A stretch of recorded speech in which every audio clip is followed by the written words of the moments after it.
নমস্কাৰ, মই অনিৰ্বাণ পাঠক। আপোনালোকে চাই আছে দি ক্ৰছ কাৰেণ্ট।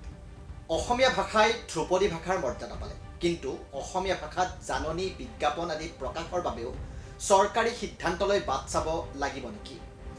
অসমত চৰকাৰী বিজ্ঞাপন অসমীয়াত প্ৰকাশ কৰাত অসুবিধা ক'ত? অষ্টম শ্ৰেণী উত্তীৰ্ণ অৰ্হতাৰ চাকৰি এটাৰ বিজ্ঞাপনো কিয় দিয়া হয় ইংৰাজীত? একাংশ চৰকাৰী বিভাগ, সংস্থা বা একাংশ বিষয়াই ৰাজ্য ভাষা অসমীয়াৰ ব্যৱহাৰ কৰিবলৈ টান পায় কিয়? এয়া আজিৰ এখন বাতৰি কাকতত প্ৰকাশিত এটা নিযুক্তিৰ বিজ্ঞাপন। ধেমাজি জিলা তথা সত্ৰ ন্যায়াধীশৰ কাৰ্যালয়ে এটা পিয়ন পদৰ চাকৰিৰ বাবে এই বিজ্ঞাপন প্ৰকাশ কৰিছে। প্ৰাৰ্থীৰ অৰ্হতা বিচাৰিছে অষ্টম শ্ৰেণী উত্তীৰ্ণ। পিছে এই চাকৰিৰ বাবে বিজ্ঞাপন প্ৰকাশ কৰিছে ইংৰাজী ভাষাত। বিজ্ঞাপনটো প্ৰকাশ কৰা কাকতখনো আকৌ এখন অসমীয়া বাতৰি কাকতহে। এয়া বাৰু সঠিক হৈছেনে? এইটো এটা উদাহৰণহে মাথো। অসমৰ সৰ্বসাধাৰণ জনতাক উদ্দেশ্যি চৰকাৰী আৰু বহু বিজ্ঞাপন এইদৰে প্ৰকাশ পায় কেৱল ইংৰাজী ভাষাত।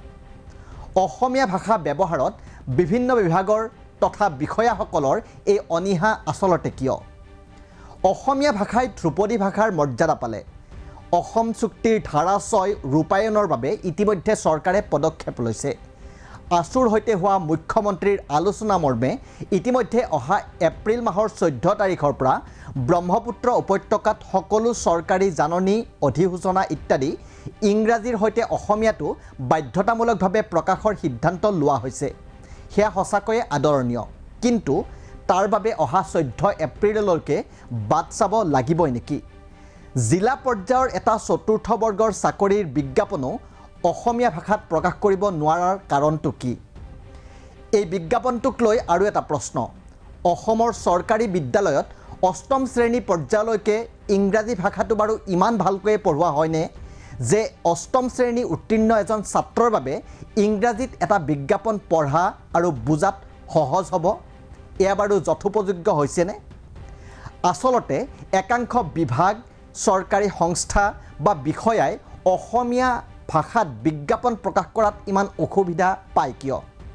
ধ্ৰুপদী ভাষাৰ মৰ্যাদা লাভ কৰা ৰাজ্য ভাষা অসমীয়া আচলতে চৰকাৰী পক্ষৰ পৰাই অৱহেলিত হৈ আছে নেকি? এনেকুৱা অৱহেলা থাকিলে আগন্তুক দিনত আমাৰ ৰাজ্য ভাষাটোৰ প্ৰচাৰ, প্ৰসাৰ আৰু ব্যৱহাৰৰ ক্ষেত্ৰত আমি কিমান দূৰলৈ আশা কৰিব পাৰিম? সেয়া এটা ডাঙৰ প্ৰশ্ন।